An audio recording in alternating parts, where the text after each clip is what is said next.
Cheers and welcome to Bitter Reality Brewing. Yes, what are we brewing? We're brewing 3 different batches of beer at the same time. Yeah. But for this video, it's just gonna be the classic Saison.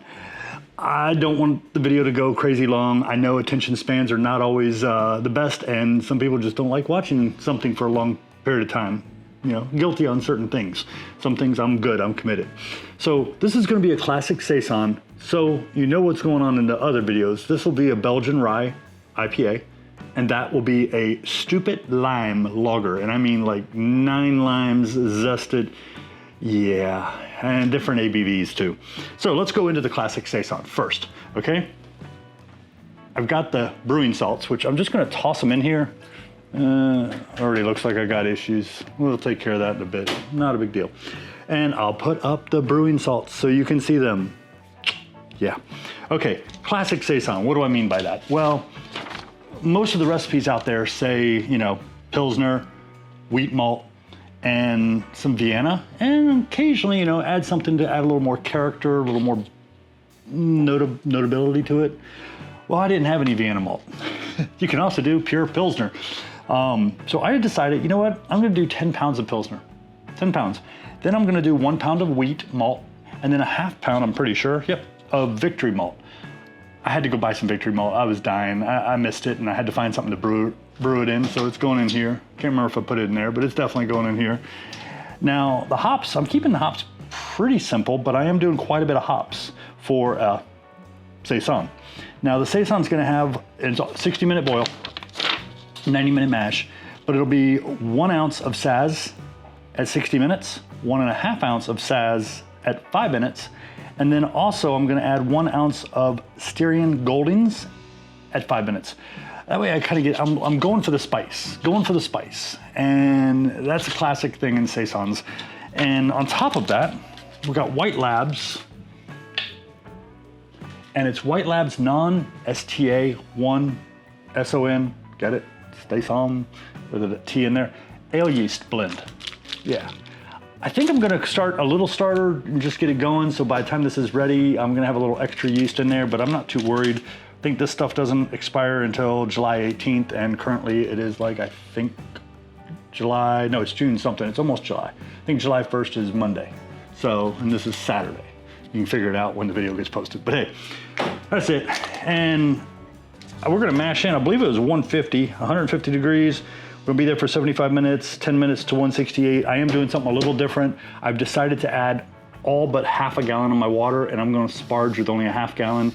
I just feel like a gallon's maybe a little excessive, and on top of that, adding that little extra in there kind of gets things moving. So it's just, I'm just trying something different, that's all. Our ABV that we're shooting for is about 6.9. My goal there was, assuming I'm gonna get probably over 75% efficiency, I'm thinking, let's just say 76 to be safe. So I'm looking at around 6.9, and if I overshoot it, then I'm gonna be in the low 7s. But here's one of the catches. If I remember right, I believe this Saison yeast does not finish super dry. So at 1.010 might be a little overestimating. I might end up at 1.012 instead, or something like that. So yeah, the other thing is that this is gonna leave a lot of yeast and stuff in suspension. Yeah, I'm okay with it. I wanna try it, I'm going for it. Let's get the temp up and let's get mashed in. Okay, so when I mash this one in, I set it for the 75 minutes at 150 Fahrenheit. And it's about 45 minutes, I think, done, as you hear this one kicking in. And then I staggered each one 20 minutes apart. So we've got about another 30 minutes over here before I have to kick it up to 168, go ahead and mash out. I've got the XP pump from Anvil on here. That's doing the recirculation.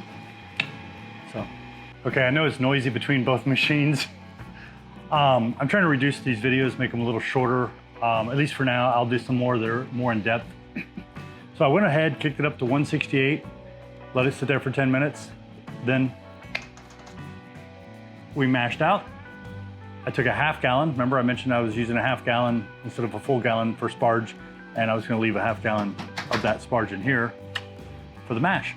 So I went ahead, added a half gallon of sparge. It's dripping right now. Once this is done dripping, I'm gonna crank it up to a boil. These other ones that you're watching kind of in the background a little bit, I'm gonna let them go a little longer once I mash out and sparge. So that way I kind of get a little more separation so I don't have to, you know, constantly be running around. What you're not seeing on camera is I stepped in a mop bucket. Made a big mess, I had to clean it up. My left foot is completely soaked. That's the worst thing that happened in today's brew day on set. I've already measured out all my hops. This would be my first addition, which is gonna be my Saz, and then my second, which is my Syrian Goldings and my Saz again. So we'll let this sit for a minute, drip, and then I'll crank it up to a boil. Okay, so we just hit a boil like 2 minutes ago. So I'm gonna start the 60-minute countdown. We're dropping our first hops, which is 1 ounce of Saz, and let me double check to make sure I'm not losing my mind. 60 minutes, yep, here we go. Okay. We don't have another addition until the last 5 minutes. I love not having a ton of hop additions. It just makes the brew day so much easier. So I gotta get this timer started. And remember, we're not doing 60, we're doing 55 minutes because that's when the next hop addition is due. Here we go. I'm letting that sit for a minute. That's it, the 5-minute mark. Means we got 5 minutes left. This is our World Flock tablet. We'll drop that in there. I got an ounce and a half of Saz hops and an ounce of Styrian Golding. It's a lot of hops, but hey, I want some nice finishing hops. And we've got 5 minutes. If you don't have a jaded Scilla yet, seriously, really, you're missing out. Yeah, you know I'm gonna leave a link below, but I bought 2, I have 2, I've had 2. Thought about giving one away a long time ago and bought more Anvils. I kind of need 3, but I don't have enough water supply, so I'll just stay with 2 for now. But we'll set this for timer 1, clear, 5 minutes. It's got like 3 timers on it. I like it. I think it's in my Amazon store. So there we go. And oh, you know, it helps if you hit start. And it's counting down. Okay, so we got 5 minutes. I've got another one of these in the sink already cleaned. I'll use that one, and then I'll probably end up having to clean this one for over here. And we'll chill it down. Yeah, I'm sweating from the humidity. I've got a dehumidifier running full. I'm sorry for the noise. I've held off on that last one over there, the crazy lime lager. I'm gonna hold off until this one's done and this one's almost done, and then I'll start that boil. Otherwise, I'm gonna start popping lights. I've done that before. Don't wanna do it again. Okay, here we go. That's it, we're done. I'm gonna take this, clear it, keep it going for the next batch. Okay, this is the fun part. See if I can get the hop spider out without burning myself. Doesn't feel too hot. Move that over there. Okay. Oh, dropping the jaded Scilla in here.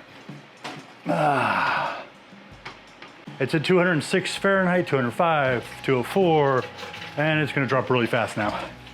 Yeah, like I said, if you don't have a jaded Scilla, you're missing out. I mean, huge time saver, quick cooling, just amazing equipment. So this is chilling down. We're gonna get this down to pitching temps. Once I get down to pitching temps, I'll put it in the fermenter and we'll resume with the yeast. Okay, so we screwed up, but I recovered. I suspect that I may have only pulled 8 pounds of Pilsner, and one of the reasons I say that is I had changed the recipe at the last second the night before, and I was like, you know, let's kick it all the way up to around 6.7, 6.8, something like that. Well, the other thing I screwed up is my water. I don't know how I screwed it up. I need to go back and look and figure out what I did wrong. At first, I was gonna use the steam condenser to just kind of reduce the moisture in the room. But then I was like, you know, that's gonna be one more thing I have to manage. It's one more thing I have to watch. It's one more thing I have to worry about. And it's one more thing I'd like to say I have to clean, but it's pretty easy to clean. So I was like, you know what, no. And I think me screwing with the water a couple times and then going, you know what, instead of a 90-minute, I'll do a 60-minute. And let me remove so much water. And maybe I didn't remove the right amount, which would have made perfect sense because I should have had about a half gallon less. And somehow I ended up with a half gallon more than I should have had for my boil off. I looked over here. This is pretty much done. I just need to transfer it. It looks perfect. It might even be a little low by a hair. Not a big deal, and top it off. So yeah, I may not have taken that extra half gallon out, and instead I added it and that went in here, and yeah, screwed it up. So we're gonna pitch the yeast. I'll try to get a better photo for you can see that. But it is the White Labs 561. It's a blend of different non-STA1 Saison Belgian style yeasts. It's supposed to give lots of phenols and spices and things like that. I'm not putting limes in here. I'm using this to keep a little mat. I keep seeing from getting there until I put the top on, and I'm gonna put it on the Blickman glycol system, chill it down.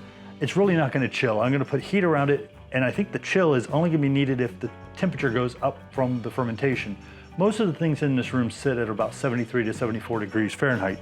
And I'm thinking this is a 68 to 78 degree range. When I'm talking spices and certain things I want out of a yeast, a lot of times if it's a very pronounced flavor, I'll go for the higher end because I just really want to push it. But I also want it to be super smooth and drinkable. So I think I'm gonna go right in the middle and hit it right at 74 degrees Fahrenheit. I was thinking 76, but I think I'm gonna go 74. I should have pulled 5.15 gallons. I pulled 5.625, giving me, sadly, due to screw ups, probably about a 71 or 7, I think it was 70.8, something stupid like that, but 71 efficiency, brew house. Mash is a little bit better. But yeah, so it is what it is. Too much water, yeah. We're gonna go ahead and pitch the yeast. I did put Clarity Firm in here. I just try to do that to reduce the gluten. I know I have enough issues, but I also want to be able to share my beer with people who may have gluten issues. So let's get the limes out of our way since we don't need those. I also need to put a tilt in here. I also need a magnet under here so I don't end up putting the stir bar in there. That should work. Yeah, that'll work. I just put it on the bottom and that way it holds the stir bar and I don't have to worry about it.